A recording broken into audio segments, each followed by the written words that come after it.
Les taux d'échec répétitifs notés dans le système éducatif sénégalais ont poussé les acteurs du secteur à y réfléchir davantage. Des résultats confirmés par le laboratoire de recherche sur les transformations économiques et sociales, l'ARTES. On est en train de travailler aussi à élaborer un guide pour les parents. Quand un parent veut suivre son enfant, comment il s'y prend? C'est aussi cela des mécanismes que nous mettons en place avec des panels de pédagogues, de spécialistes de langue nationale qui travaillent ensemble pour produire ces différents instruments qui sont des instruments de remédiation scolaire et pour les apprentissages. Ces contre-performances interpellent les autorités éducatives pour une meilleure prise en charge de la qualité des apprentissages. L'analyse des résultats de l'étude Diangano m'ont permis de faire deux constats majeurs. Premièrement, un contraste marqué entre le niveau de maîtrise des enfants sénégalais qui sont à l'école et en dehors de l'école. De même, ceux qui ont abandonné.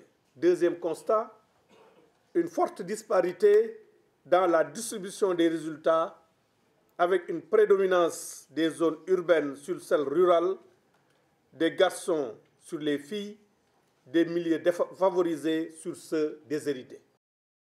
Le baromètre de l'ARTES à travers son programme Diangando, Apprendre ensemble en Wolof, constitue un référentiel pour bon nombre de participants venus de différents pays.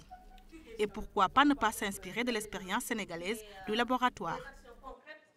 Tous les pays africains, comme le nôtre, comme le Burkina Faso, devraient s'imprégner par exemple de l'exemple du Sénégal, pour trouver par exemple la qualité de l'éducation par exemple au niveau du Burkina.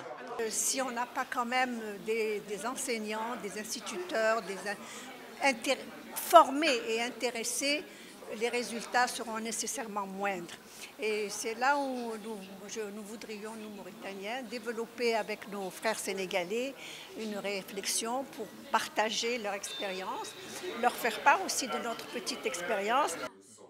Les évaluations portent sur les enfants âgés de 6 à 18 ans du système éducatif sénégalais, privé comme public, en français et en arabe.